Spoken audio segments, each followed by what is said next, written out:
नमस्कार दोस्तों। स्वागत है आपका एक बार फिर से स्टडी विद सुशील पर। यहाँ सिर्फ पढ़ाई ही नहीं, मोटिवेशन के साथ आपको पढ़ाया जाता है और मिलते हैं वो क्वेश्चन जो एग्जाम में 100% आते हैं। तो भैया कॉपी उठाओ, पेन घुमाओ और तैयारी शुरू करो फुल धमाल के साथ। चाहे यूपीएससी हो या यूपीपीसीएस, एसएससी हो या रेलवे, साइंस के वो 70 धमाकेदार क्वेश्चन लेकर आए हैं जो हर एग्जाम में बार बार पूछे जाते हैं। और भैया ये पढ़ाई का बैटलफील्ड है और आप हो उसके योद्धा। तो डरने का नहीं, करने का। यूपीएससी हो या पीसीएस, हम तैयार हैं बॉस। तो चलिए शुरू करते हैं अपने साइंस के टॉप 70 क्वेश्चंस को। तो स्टार्ट।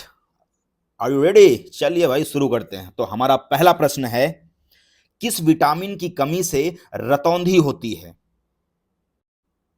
तो देखिए, विटामिन ए की कमी से जो है रतौंधी या नाइट ब्लाइंडनेस होती है, जिससे किसी भी व्यक्ति को कम रोशनी में देखने में थोड़ी कठिनाई होती है। और ये जो विटामिन है ये आंखों की रेटिना को स्वस्थ रखने में सहायक होता है। अगर हम बात करें विटामिन ए के सोर्सेस की, तो गाजर, हरी पत्तेदार सब्जियां, दूध, अंडा, ये सभी जो है विटामिन ए के सोर्सेस हैं। तो इसका राइट आंसर है ऑप्शन बी। चलिए बढ़ते हैं अगले प्रश्न की ओर। किस तत्व का उपयोग परमाणु बम में किया जाता है? देखिए, इससे पहले भी मैंने आपको बताया था कि जो यूरेनियम 235 है, यूरेनियम 235, और एक और भी तत्व है प्लूटोनियम 239।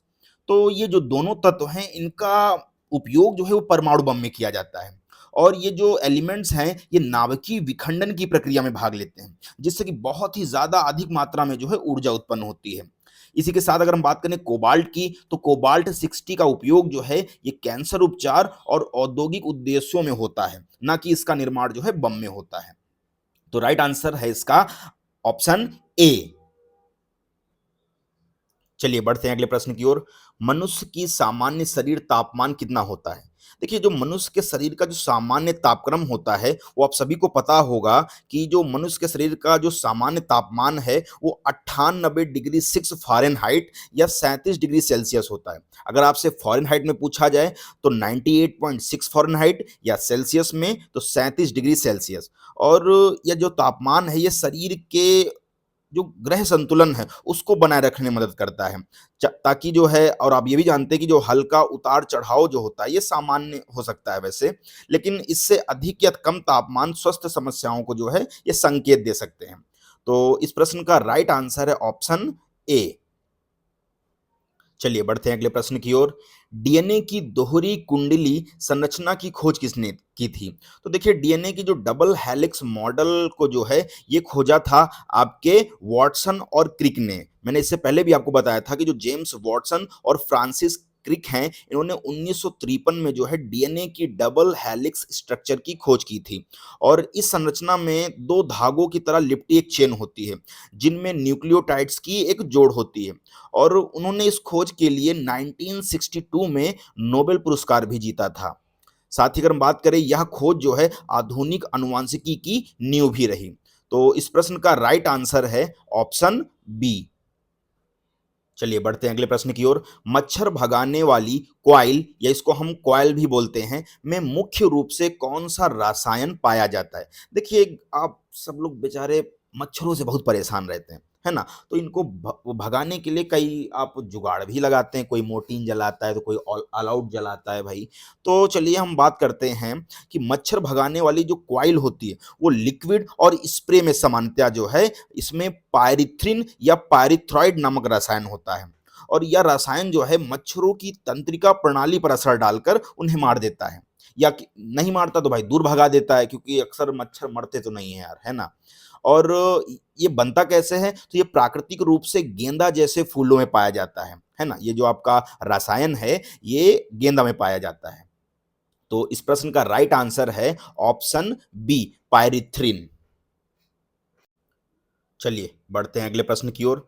प्लवन या फ्लोटेशन की क्रिया किस सिद्धांत पर आधारित है? देखिए, जब कोई वस्तु जो है पानी में डाली जाती है तो वह जो है पानी के द्वारा विस्थापित भार के बराबर बल का जो है अनुभव करती है ना? और उस बल को हम बोलते हैं उत्थापन बल। और यह उत्थापन बल जो है ये वस्तु के भार के बराबर होता है। तो जो वस्तु जो है वो तैरने लगती है। और ये जो बताया, ये सिद्धांत जो दिया वो थे आपके आर्किमिडीज ने, है ना? उन्हीं ने जो है इसको प्रतिपादित किया। तो इस प्रश्न का राइट आंसर है ऑप्शन ए। इस सिद्धांत को हम बोलते हैं आर्किमिडीज का सिद्धांत। तो इसका राइट आंसर है ऑप्शन ए। देखिए, मैं आपको ऐसे ही प्रश्न दूँगा जो कि कहीं न कहीं बार-बार एग्ज़ाम में पूछे जा रहे हैं। मेरा मकसद सिर्फ़ आपको सिलेक्शन दिलाना है। मैं सिर्फ़ ये नहीं कि हाँ, कैसे भी क्वेश्चन हैं आपको करा दूँ बस हो गया, ऐसा नहीं। मैं वही क्वेश्चन दूँगा जो कहीं न कहीं हर एग्ज़ाम में आए हों, है ना? तो चलिए बढ़ते हैं अपने अगले प्रश्न की ओर। तो हमारा अगला प्रश्न है, ओज़ोन परत मुख्यतः वायुमंडल के किस स्तर में पाई जाती है? देखिए, आप सभी जानते हैं कि जो ओज़ोन परत है और ओज़ोन जो होती है इसका फ़ॉर्मूला होता है O3। और ओज़ोन परत जो है ये हमारे वायुमंडल के समतापमंडल में पाई जाती है, जो कि पृथ्वी की सतह से लगभग 10 से 50 किलोमीटर की ऊँचाई पर होती है। और ये ओजोन परत करती क्या है? ये परत जो है ये सूर्य से आने वाली हानिकारक पराबैंगनी किरणों को जो है अवशोषित कर लेती है, मतलब उसको धरती तक नहीं पहुंचने देती। क्योंकि ये पराबैंगनी किरणें बहुत ही खतरनाक रेज होती हैं। ये अगर धरती पे आ गई तो इससे आपको त्वचा कैंसर, मोतियाबिंद जैसी बहुत सारी समस्याएं हो सकती हैं। तो ये ओजोन परत जो है ये त्वचा कैंसर, मोतियाबिंद जैसी समस्याओं से बचाता है ना? तो इसका राइट आंसर है ऑप्शन बी। चलिए बढ़ते हैं अगले प्रश्न की ओर। जल में घुलनशील विटामिन कौन से हैं? देखिए, आपको बताना है वाटर सॉल्युबल विटामिन्स कौन-कौन से होते हैं। अगर हम बात करें विटामिन बी की, जैसे विटामिन बी1, बी2, बी6, बी12, तो ये जो हैं और इसके साथ विटामिन सी, ये दोनों जो हैं जल में घुलनशील विटामिन हैं। इसलिए इनको हम बोलते हैं वाटर सॉल्युबल विटामिन्स। और इसके अगर हम अलावा बात करें विटामिन ए, डी, ई और के, तो विटामिन ए, डी, ई के जो हैं ये वसा में घुलनशील विटामिन होते हैं, जिनको हम बोलते हैं फैट सॉल्युबल विटामिन्स, जो कि हमारे शरीर में स्टोर हो सकते हैं, है ना? तो इस प्रश्न का आंसर जो होगा वो है आपका विटामिन बी। और विटामिन बी के अंदर जितने भी vitamin, vitamin B1, बी2, B6, B12 और साथ विटामिन सी, तो ये दोनों जो हैं आपके जल में घुलनशील विटामिन हैं। तो इस प्रश्न का राइट आंसर है ऑप्शन बी। चलिए बढ़ते हैं अगले प्रश्न की ओर। तो हमारा अगला प्रश्न है, पृथ्वी पर दिन और रात का होना किसके कारण होता है? देखिए, कुछ बहुत ज्योग्राफी के क्वेश्चन मैंने ऐड किए हैं। चलिए कोई नहीं, आप थोड़ा बहुत ज्योग्राफी के क्वेश्चन को भी सॉल्व कर लीजिए। तो पृथ्वी पर दिन और रात का जो होना है ये किस कारण होता है? देखिए, पृथ्वी अपनी धुरी पर जो है लगभग 24 घंटे में घूमती है ना? जिसको हम बोलते हैं घूर्णन। और जब पृथ्वी का कोई भाग जो है सूर्य की ओर आता है तो वहाँ दिन होता है, और जब वह भाग जो है सूर्य से दूर होता है तो वहाँ रात होती है ना? और अगर हम बात करें परिक्रमण गति की, तो परिक्रमण के कारण जो है मौसम बदलता है, ना कि दिन-रात। तो अगर आपसे पूछे कि पृथ्वी पर दिन-रात किसके कारण होता है, तो घूर्णन, जिसको हम बोलते हैं रोटेशन। और अगर बात करें मौसम में परिवर्तन किसके कारण होता है, तो वो होता है आपका परिक्रमण गति, जिसको हम बोलते हैं रेवोल्यूशन। तो इस प्रश्न का राइट आंसर है ऑप्शन सी। चलिए बढ़ते हैं अगले प्रश्न की ओर। हाइड्रोजन का परमाणु संख्या क्या है? देखिए, हाइड्रोजन की जो एटॉमिक नंबर है वो आप सभी जानते हैं। आपने अगर पेरियोडिक टेबल अच्छे से पढ़ा होगा तो आपको पता होगा कि हाइड्रोजन की जो परमाणु संख्या है वो 1 होती है। और हाइड्रोजन जो है ये सबसे सरल और सबसे हल्का तत्व है, जिसकी परमाणु संख्या आप जानते हैं 1 है। और हाइड्रोजन के परमाणु में केवल प्रोटॉन होता है ना? अगर हम बात करें हाइड्रोजन की प्रकृति की, तो हाइड्रोजन जो है ये प्रकृति में सबसे अधिक पाया जाने वाला तत्व भी है। तो इस प्रश्न का राइट आंसर है ऑप्शन ए। तो भैया बढ़ते हैं अपने अगले प्रश्न की ओर। तो हमारा अगला प्रश्न है, भारत में सबसे ज्यादा पाई जाने वाली नई ऊर्जा, जिसको बोलते हैं रिन्यूएबल एनर्जी, का स्रोत कौन सा है? देखिए भाई, आप सभी जानते हैं, बहुत अच्छे से जानते हैं, नहीं जानते हैं तो जान लीजिए कि भारत में सूर्य की किरणें जो हैं ये लगभग 300 दिन तक उपलब्ध रहती हैं, जिससे सौर ऊर्जा एक बहुत प्रभावी और व्यापक नवीनीकृत ऊर्जा स्रोत है ना? क्योंकि भाई आप 365 दिन की बात करें तो 365 दिन में सबसे ज़्यादा सूर्य की रोशनी पड़ती है और सबसे ज़्यादा सूर्य की रोशनी जो है वो विषुवत रेखा पर पड़ती है, आप सभी को पता है। और ये सूर्य की रोशनी जो है कभी ना खत्म होने वाला है ना? तो जो सौर ऊर्जा है, तो सौर ऊर्जा को विद्युत ऊर्जा में परिवर्तित करने के लिए आप सभी लोग सोलर पैनल का उपयोग करते हैं ना? ज़्यादातर आज इसका इस्तेमाल काफ़ी ज़्यादा हो रहा है और सरकार भी जो है सौर ऊर्जा को बढ़ावा देने के लिए कई सारी योजनाएँ चला रही है ना? तो अगर हम बात करें भारत में सबसे ज़्यादा पाई जाने वाली नई ऊर्जा या रिन्यूएबल एनर्जी का स्रोत क्या है? तो वो आपका है सौर ऊर्जा। तो इस प्रश्न का राइट आंसर है ऑप्शन बी। तो भैया हमारा अगला प्रश्न है, मानव शरीर में सबसे अधिक कैल्शियम किसमें पाया जाता है? तो देखिए भैया जब हम लोग छोटे होते हैं तो मम्मियाँ कहती हैं दूध पी लो, है ना? कि ताकि आपकी हड्डियाँ मजबूत हो जाएँ, दाँत मजबूत हो जाएँ। तो अगर हम बात करें मानव शरीर में कैल्शियम का जो अधिकांश हिस्सा है, वो हड्डियों और दाँतों में पाया जाता है। इसलिए आपके दाँत एकदम सफ़ेद होते हैं, हड्डियाँ भी एकदम सफ़ेद होती हैं और कैल्शियम भी हमारा सफ़ेद ही होता है भैया। तो यह हड्डियों को जो है मजबूत और कठोरता प्रदान करता है। और अगर आपकी बॉडी में कैल्शियम की कमी है, तो इससे आपकी हड्डियाँ जो हैं कमज़ोर हो सकती हैं, जिससे आपको जो है ऑस्टियोपोरोसिस जैसी समस्याएँ भी हो सकती हैं। अब ये ऑस्टियोपोरोसिस क्या है, ये आपको नहीं पता है तो गूगल करके देख लीजिएगा ये क्या है ना? आजकल तो भाई गूगल बाबा हैं तो सब कुछ है। तो इस प्रश्न का राइट आंसर है ऑप्शन बी। चलिए बढ़ते हैं अगले प्रश्न की ओर। इलेक्ट्रॉन का आविष्कार किसने किया था? तो ये भी बहुत ही आसान क्वेश्चन है लेकिन पूछा गया है कई सारे एग्जाम में। तो जे थॉमसन ने जो है वर्ष 1897 में इलेक्ट्रॉन की खोज की और उन्होंने दिखाया कि इलेक्ट्रॉन जो है नेगेटिव जो है आवेशित कण होते हैं और ये परमाणु के अंदर मौजूद होते हैं। और इसकी खोज ने जो है आधुनिक भौतिकी और रसायन विज्ञान की नींव रखी, है ना? तो इस प्रश्न का राइट आंसर है ऑप्शन बी। चलिए बढ़ते हैं अगले प्रश्न की ओर। जलवायु परिवर्तन के कारण वैश्विक तापमान में वृद्धि को क्या कहा जाता है? देखिए आप सभी जानते हैं आजकल बहुत ज़्यादा गर्मी होने लगी है और गर्मी आने से पहले ही इतनी ज़्यादा गर्मी हो जाती है कि आप लोग जो हैं आपको बर्दाश्त ही नहीं होता है। तो देखिए ये सब जो है ये ग्रीन हाउस इफ़ेक्ट आपने सुना होगा, तो ग्रीन हाउस इफ़ेक्ट की वजह से हो रहा है। और ग्रीन हाउस इफ़ेक्ट जो है वह प्रक्रिया है जिसमें पृथ्वी के वायुमंडल में बहुत सारी गैसें होती हैं जैसे कार्बन डाइऑक्साइड, मीथेन। तो ये सूर्य की ऊर्जा को पृथ्वी की सतह पर जो है फँसा लेती हैं, जिससे तापमान बढ़ जाता है। और यह प्रभाव जो है प्राकृतिक है, लेकिन मानव गतिविधियों से भी जो है यह बढ़ रहा है, जिसे हम वैश्विक वार्मिंग या ग्लोबल वार्मिंग बोल रहे हैं। और ये जलवायु परिवर्तन का सबसे मुख्य कारण है। तो इस प्रश्न का राइट आंसर है ऑप्शन बी। चलिए बढ़ते हैं अगले प्रश्न की ओर। विटामिन सी की कमी से कौन सा रोग होता है? देखिए आपने विटामिन चैप्टर नहीं पढ़ा है तो फिर आप कहीं ना कहीं पीछे हैं अभी, क्योंकि इस चैप्टर से बहुत ही ज़्यादा क्वेश्चंस आते हैं और आते रहेंगे। तो विटामिन सी की कमी से कौन सा रोग होता है? आप जानते हैं स्कर्वी। तो स्कर्वी एक ऐसा रोग है जो शरीर में विटामिन सी की कमी के कारण होता है। और इसके लक्षणों की बात करें तो आपके मसूड़ों से खून आना, दांतों का गिरना, थकावट महसूस होना और घावों का ना भरना, ये सब चीज़ें हैं। और विटामिन सी का जो सोर्स है वो नींबू, संतरा, आंवला आदि जो है चीज़ों में पाया जाता है ना? ये सभी आपके विटामिन सी के सोर्सेज़ हैं। तो इस प्रश्न का राइट आंसर है ऑप्शन सी। चलिए बढ़ते हैं अगले प्रश्न की ओर। सूर्य से पृथ्वी तक ऊर्जा किस रूप में पहुंचती है?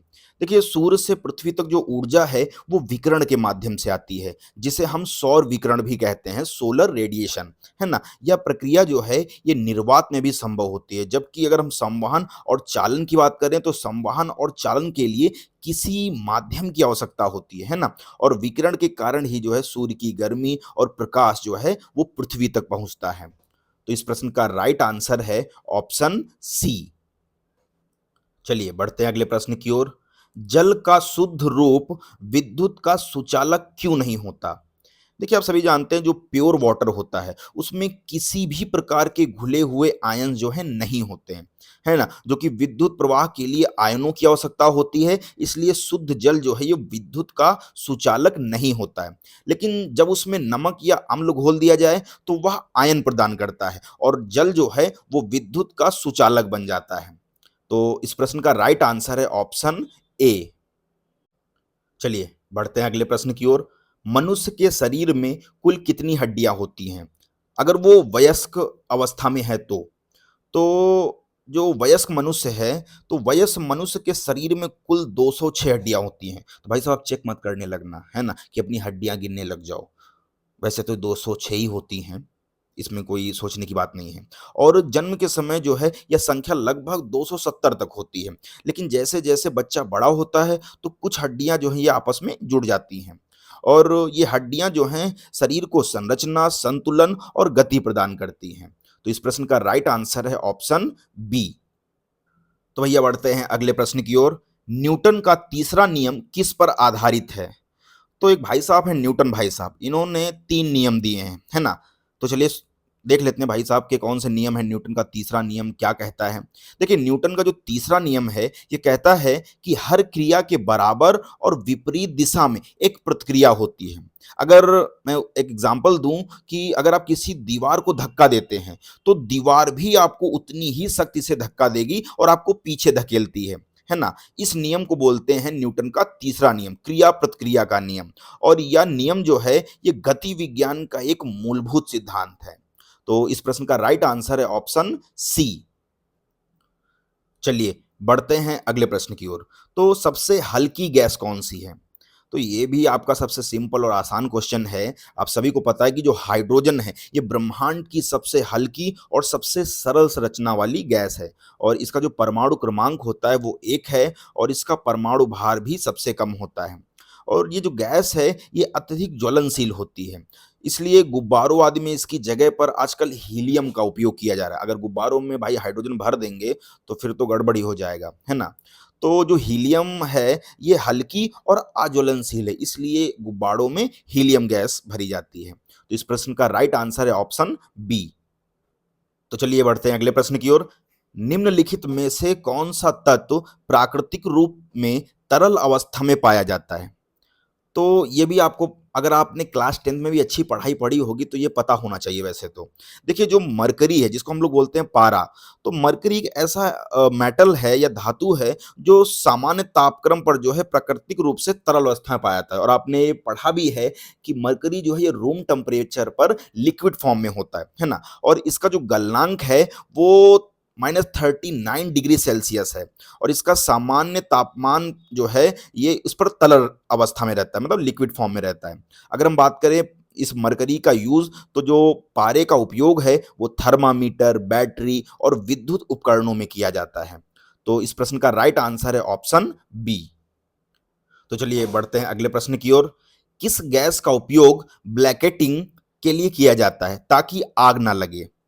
तो देखिए कार्बन डाइऑक्साइड गैस का उपयोग जो है ये आग बुझाने में किया जाता है, क्योंकि यह आग को बुझाने के लिए ऑक्सीजन को दूर कर देती है। और आप जानते हैं कि आग जो है ये ऑक्सीजन की प्रेजेंस में थोड़ा ज़्यादा ही लग जाती है ना? तो ब्लैकेंटिंग में जो है CO2 का उपयोग किया जाता है ताकि किसी दहनशील पदार्थ के ऊपर एक सुरक्षात्मक परत बनाकर आग ना लगे। और CO2 गैस ये अप्राकृतिक रूप से ठंडी होती है और ऑक्सीजन की उपस्थिति को जो है ये कम करती है। तो इस प्रश्न का राइट आंसर है ऑप्शन डी। तो चलिए बढ़ते हैं अगले प्रश्न की ओर। किस गैस को जीवन गैस कहा जाता है? वाह वाह वाह, क्या बात है, क्या बात है, बहुत सही भैया। ऐसा क्वेश्चन अगर ये नहीं आता है भाई साहब, तैयारी छोड़ दीजिए, मत कीजिए तैयारी। किस गैस को जीवन गैस कहा जाता है? अगर अब इतना ही नहीं पता है कि आप जिंदा कैसे हैं, किस गैस की वजह से हैं। कुछ लोग तो भाई कहते हैं, मैंने सुना भी है कि वो कार्बन डाइऑक्साइड की वजह से जिंदा है। तो चलिए नहीं पता है तो पता हो जाएगा। आज वैसे आता है, हम जानते हैं, आप लोगों को आता होगा कि ऑक्सीजन गैस जो है इसको जीवन गैस इसलिए कहा जाता है क्योंकि यह लगभग सभी जीवित प्राणियों के लिए श्वसन के लिए आवश्यक होती है। हम जो रेस्पिरेशन करते हैं उसमें ऑक्सीजन इनहेल करते हैं, है ना? और ये जो गैस है ये जलने की प्रक्रिया के लिए भी आवश्यक है। और पृथ्वी की वायुमंडल में लगभग 21% ऑक्सीजन होती है जो जीवन के लिए अत्यंत महत्वपूर्ण है। तो इस प्रश्न का राइट आंसर है ऑप्शन बी। चलिए बढ़ते हैं अगले प्रश्न की ओर। निम्नलिखित में से कौन सा रोग बैक्टीरिया के कारण नहीं होता है? देखिए ऐसे क्वेश्चन भी कई बार आए हैं कि आप से जो पूछेगा, रोग पूछेगा तो बैक्टीरिया का नाम पूछ लेगा कि किस बैक्टीरिया की वजह से हुआ है, या बैक्टीरिया पूछेगा तो रोग पूछ लेगा, है ना? तो जो है बैक्टीरिया के कारण कौन सा रोग नहीं होता है, तो हम बात करें मलेरिया, तो मलेरिया जो है ये एक परिजीवी द्वारा फैलने वाला रोग है ना? एक पैरासाइटिक रोग है, जो प्लाज्मोडियम नामक प्रोटोजोआ के कारण होता है। जबकि तपेदिक, दाढ़ और कॉलरा जैसे रोग जो हैं, ये बैक्टीरिया के कारण होते हैं। तो इस कारण मलेरिया जो है ये बैक्टीरिया जनित रोग नहीं है। तो इस प्रश्न का राइट आंसर है ऑप्शन बी। चलिए बढ़ते हैं अगले प्रश्न की ओर। किस गैस का सबसे अधिक उपयोग हाइड्रोजन ईंधन सेल, हाइड्रोजन फ्यूल सेल में होता है?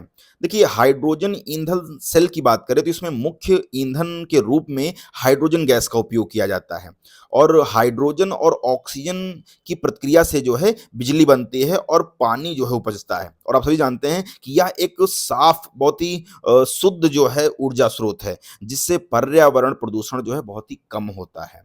तो इस प्रश्न का राइट आंसर है ऑप्शन ए। तो चलिए बढ़ते हैं अगले प्रश्न की ओर। मानव शरीर में हड्डियों को मजबूत बनाने के लिए कौन सा विटामिन आवश्यक है?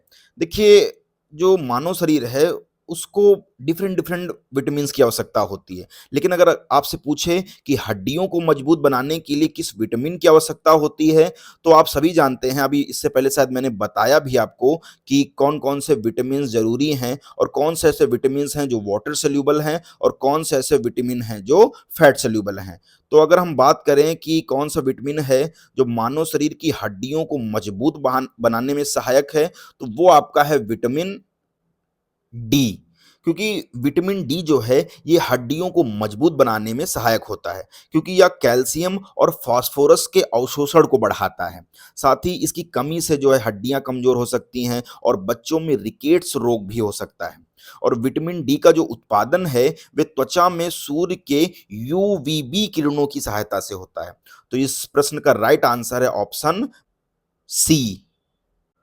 चलिए बढ़ते हैं अगले प्रश्न की ओर। किस गैस का उपयोग दवाओं के निर्माण में एंटीबायोटिक्स के लिए किया जाता है? देखिए जो नाइट्रोजन है, नाइट्रोजन का जो उपयोग है वो औद्योगिक रूप में दवाओं और विशेषकर एंटीबायोटिक्स के निर्माण में किया जाता है।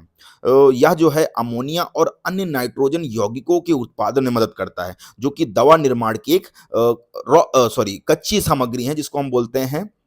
और नाइट्रोजन की जो उपस्थिति है वो जैव रासायनिक प्रक्रियाओं में सबसे ज्यादा महत्वपूर्ण है। तो इस प्रश्न का राइट आंसर है ऑप्शन ए। चलिए बढ़ते हैं अगले प्रश्न की ओर। मानव शरीर में कौन सा अंग इंसुलिन हार्मोन का उत्पादन करता है? देखिए जो हमारा पैनक्रियाज है जिसको हम बोलते हैं अग्न्याशय, ये शरीर में इंसुलिन हार्मोन का उत्पादन करता है। और इंसुलिन जो है ये रक्त में शर्करा के स्तर को नियंत्रित करता है। साथ ही अगर हम बात करें इसकी कमी से, तो इसकी कमी से जो है मधुमेह जैसी बीमारियां हो जाती हैं। तो इस प्रश्न का राइट आंसर है ऑप्शन बी। चलिए बढ़ते हैं अगले प्रश्न की ओर।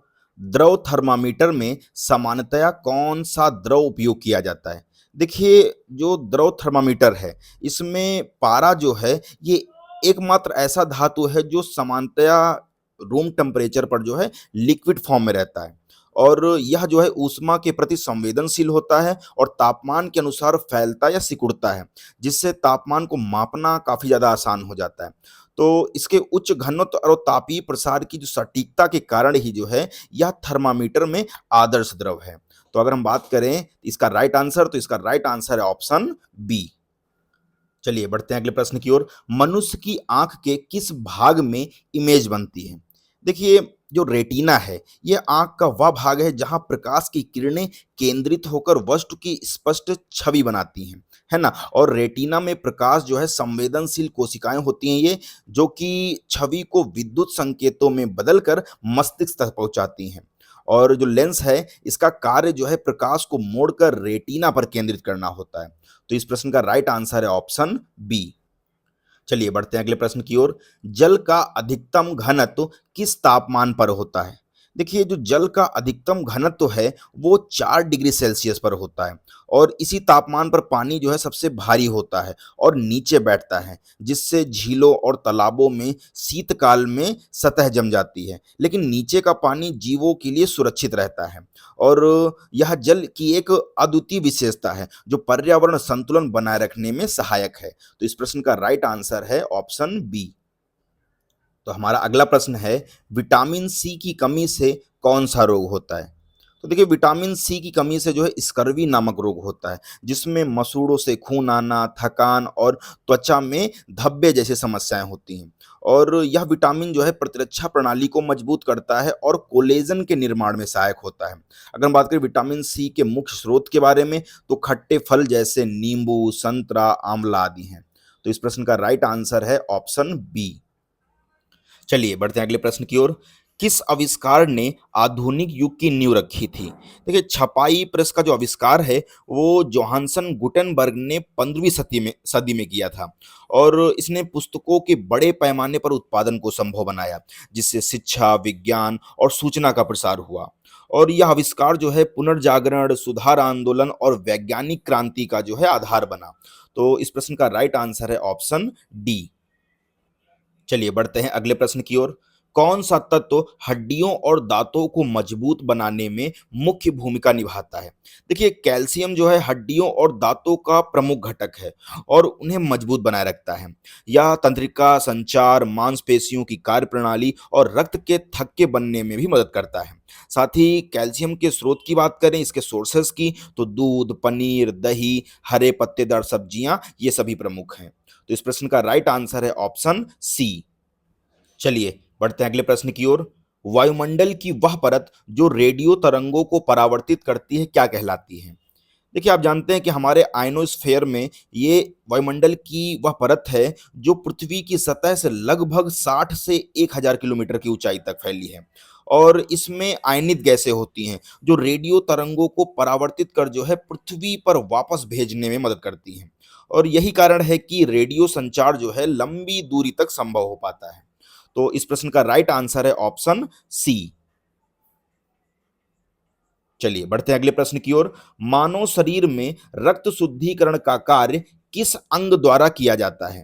देखिए, मानव शरीर में जो रक्त शुद्धिकरण का कार्य है वो गुर्दे के द्वारा किया जाता है। और गुर्दा जो है ये रक्त से अपशिष्ट पदार्थों को छानकर मूत्र के रूप में बाहर निकालता है और शरीर के जल और खनिज संतुलन को जो है बनाए रखता है।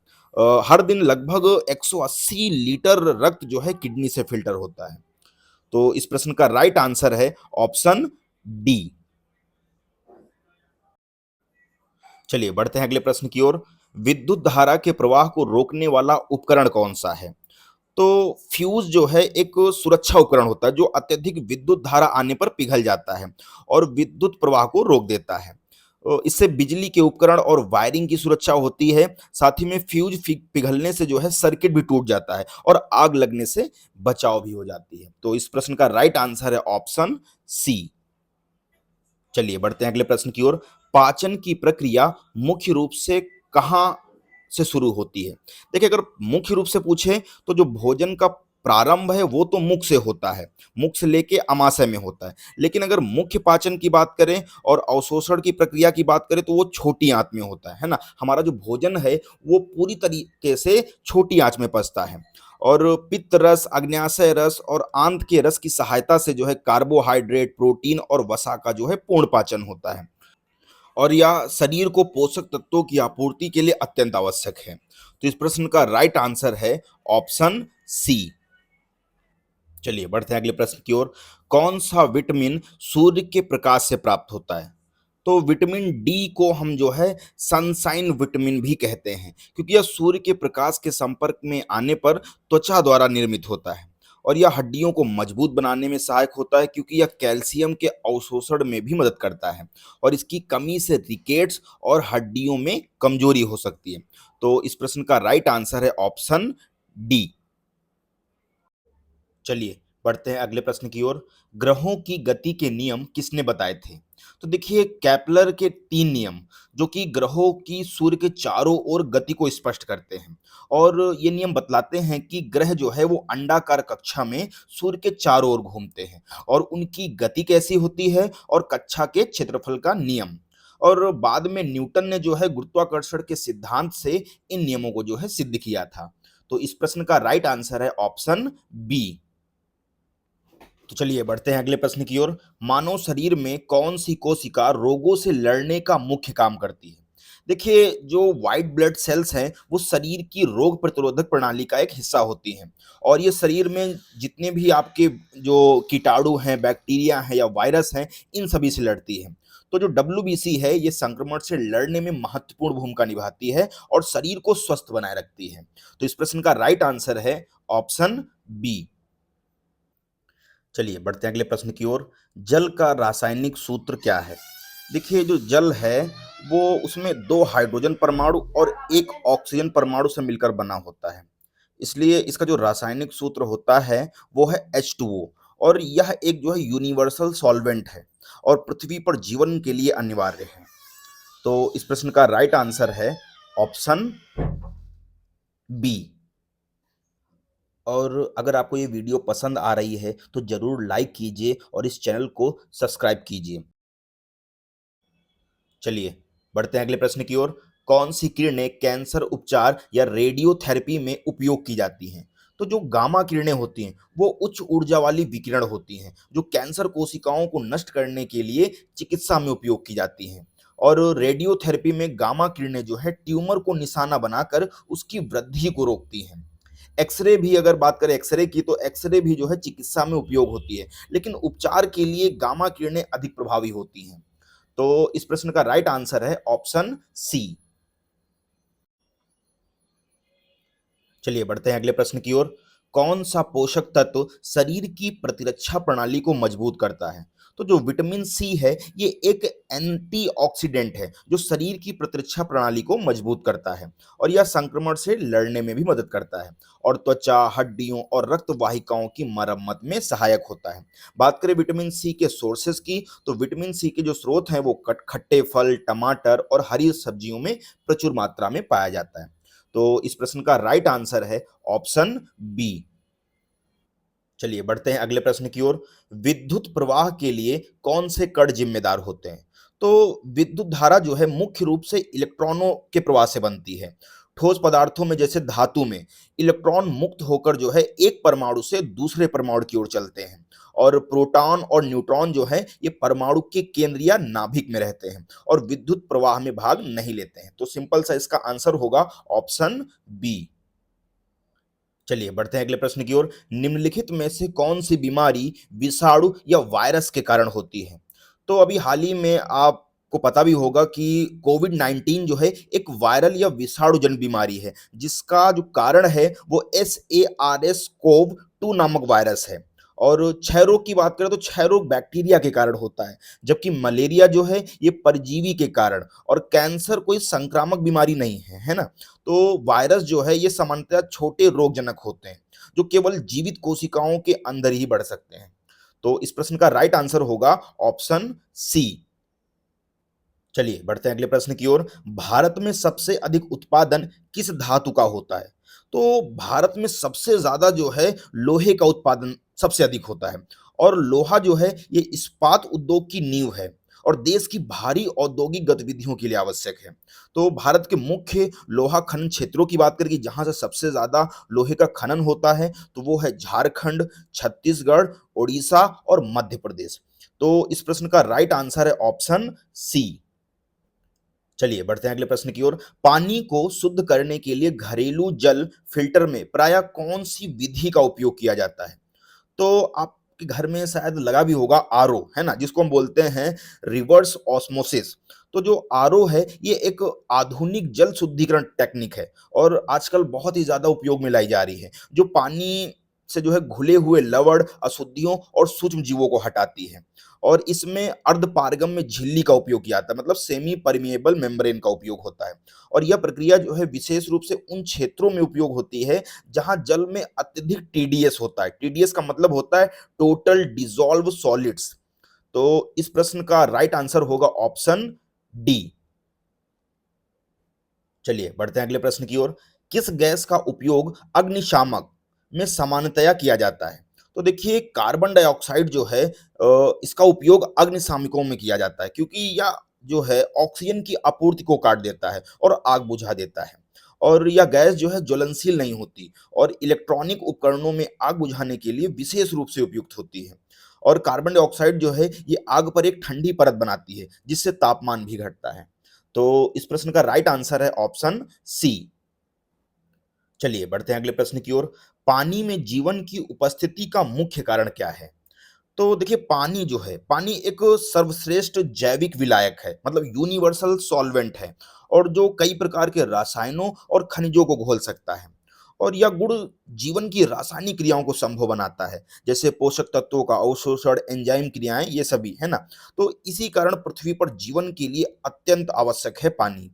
तो इस प्रश्न का राइट आंसर है ऑप्शन डी। चलिए बढ़ते हैं अगले प्रश्न की ओर। किस तत्व का उपयोग परमाणु रिएक्टरों में ईंधन के रूप में किया जाता है?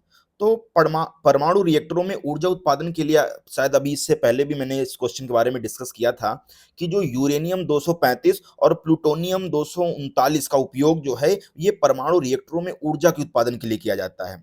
और ये जो दोनों एलिमेंट हैं, ये नाभिकीय विखंडन की प्रक्रिया से विशाल मात्रा में ऊर्जा उत्पन्न करते हैं, और ऊर्जा फिर जो है बिजली उत्पादन के लिए प्रयोग की जाती है। तो इस प्रश्न का राइट आंसर है ऑप्शन ए। चलिए बढ़ते हैं अगले प्रश्न की ओर। सूर्य से पृथ्वी तक प्रकाश के पहुंचने में कितना समय लगता है? तो सूर्य से पृथ्वी तक प्रकाश की जो दूरी है, वो लगभग 1.5 करोड़ किलोमीटर है, और प्रकाश की गति जो है वो लगभग 3 गुणे 10 की घात 8 मीटर पर सेकंड होती है। इसलिए प्रकाश को सूर्य से पृथ्वी तक पहुंचने में लगभग 8 मिनट 20 सेकंड का समय लगता है, और इसे जो है प्रकाश समय या लाइट ट्रैवल टाइम भी कहते हैं। तो इस प्रश्न का राइट आंसर है ऑप्शन ए। तो हमारा अगला प्रश्न है, कौन सी गैस का प्रयोग संचार में फाइबर ऑप्टिक्स में होता है? तो देखिए जो फाइबर ऑप्टिक्स केबल है, तो फाइबर ऑप्टिक्स केबल में प्रकाश संकेतों के लिए, संचार के लिए सिलिका ग्लास का उपयोग किया जाता है, और यह उच्च शुद्धता वाला सिलिकॉन डाइऑक्साइड होता है, जो प्रकाश को बेहद कम हानि के साथ मार्गदर्शित करता है, और इससे तेज और लंबी दूरी तक डेटा ट्रांसमिशन संभव होता है। तो इस प्रश्न का राइट आंसर है ऑप्शन सी। चलिए बढ़ते हैं अगले प्रश्न की ओर। मानव शरीर में सबसे छोटी हड्डी कौन सी है? तो जो मानव शरीर की सबसे छोटी हड्डी है, वो होती है आपके कान की हड्डी, जिसको हम बोलते हैं स्तंभिका या स्टपीज, और ये कान के मध्य में स्थित होती है, और आवाज के तरंगों को अंदर के कान तक पहुंचाने का काम करती है। इसका आकार स्टर के समान होता है, इसलिए इसे स्टर बोन भी कहते हैं, स्ट्रप बोन भी कहते हैं, है ना। तो इस प्रश्न का राइट आंसर है ऑप्शन सी। लेकिन अगर आपसे पूछ ले मानव शरीर की सबसे बड़ी हड्डी कौन सी होती है, तो वो होती है आपकी फीमर। और ये प्रश्न आपको याद भी रखना है, अगर आपसे पूछे छोटी हड्डी तो आपको स्टेपीज बोलना है, और अगर आपसे पूछे मानव शरीर की सबसे बड़ी हड्डी, तो वो होती है जांग की हड्डी, जिसको हम इंग्लिश में बोलते हैं फीमर। तो इस प्रश्न का राइट आंसर है ऑप्शन सी। चलिए बढ़ते हैं अगले प्रश्न की ओर। तो कौन सा तत्व सूक्ष्म जीवों के लिए एंटीबायोटिक के रूप में प्रयोग किया जाता है? तो देखिए पेनिसिलिन जो है, ये पहला प्राकृतिक एंटीबायोटिक था, जिसे अलेक्जेंडर फ्लेमिंग ने खोजा था, और यह बैक्टीरिया के विकास को रोकने में सक्षम होता है, और संक्रमणों के इलाज में प्रयोग होता है। और तांबा और जस्ता की बात करें, तो तांबा और जस्ता भी जो है सूक्ष्म जीवों को मारने में मदद करते हैं, लेकिन एंटीबायोटिक के रूप में सीधे उपयोग में नहीं लाए जाते। तो इस प्रश्न का राइट आंसर है ऑप्शन सी। चलिए बढ़ते हैं अगले प्रश्न की ओर। मनुष्य की त्वचा में रंग का निर्धारण किस वर्णक या पिगमेंट द्वारा होता है? तो देखिए जो मेलानिन है, ये मेलानिन एक प्राकृतिक पिगमेंट है, एक नेचुरल वर्णक है, जो त्वचा, बाल और आंखों को रंग प्रदान करता है, और यह त्वचा को जो है सूर्य की पराबैंगनी किरणों से बचाने में भी मदद करता है। अगर हम बात करें मेलानिन की मात्रा, तो मेलानिन की मात्रा जितनी अधिक होगी, त्वचा उतनी ही गहरी होगी। और केराटिन की बात करें, तो केराटिन त्वचा को कठोरता, हीमोग्लोबिन रक्त में ऑक्सीजन ले जाता है, और कोलेजन जो है ये त्वचा को मजबूत कर देता है। तो इस प्रश्न का राइट आंसर है ऑप्शन बी। तो भाई साहब पढ़ाई तो होती रहेगी यार, उससे पहले मैं आपको एक शायरी सुनाना चाहता हूँ, अगर पसंद आए तो लाइक तो जरूर कर देना। तो ठोकते हैं हम थोड़ी शायरी, थोड़ा बहुत शेरो शायर भी कर लेते हैं। तो शायरी ये है, थक कर ना बैठे मुसाफिर मंजिल भी आएगी, थक कर ना बैठे मुसाफिर मंजिल भी आएगी, हर रात के बाद सुबह मुस्कुराएगी, जो चलते हैं तूफानों में उन्हीं की पहचान होती है, अंधेरों में जो चमके वही असली जान होती है। और एक और याद आ गई, थोड़ा उसको भी अर्ज कर ही देता हूँ मैं और खड़का ही देते हैं, 1-2 शायरियाँ बनता है। हौसला रख, हार कर भी जीत सकता है। हौसला रख, हार कर भी जीत सकता है, जो गिरते हैं बार-बार वही तो उड़ान भरते हैं। हर सवाल का हल है तेरे अंदर, बस खुद पर यकीन रख, तू भी बाजी पलट सकता है। और एक मेरी फेवरेट शायरी है, तो उसको भी मैं अर्ज करता हूँ कि सपनों की ऊंचाई तक जाना है, हर रुकावट को सीढ़ी बनाना है। दुनिया कहे कुछ भी पर खुद को साबित करना है, क्योंकि मुझे सिर्फ सिलेक्शन नहीं इतिहास बनाना है। तो भाई साहब, इन्हीं शेरो शायरी के साथ आज की इस क्लास को हम यहीं तक रखेंगे और आई होप कि आपको ये वीडियो पसंद आई होगी और मैं चाहता हूँ कि आप ऐसी लगन से, मेहनत से आप पढ़ाई करते रहें, क्योंकि मेहनत ही सफलता की कुंजी है और जब तक आप मेहनत नहीं करेंगे, तब तक आप सफलता से दूर रहेंगे। तो चलिए, थैंक यू सो मच।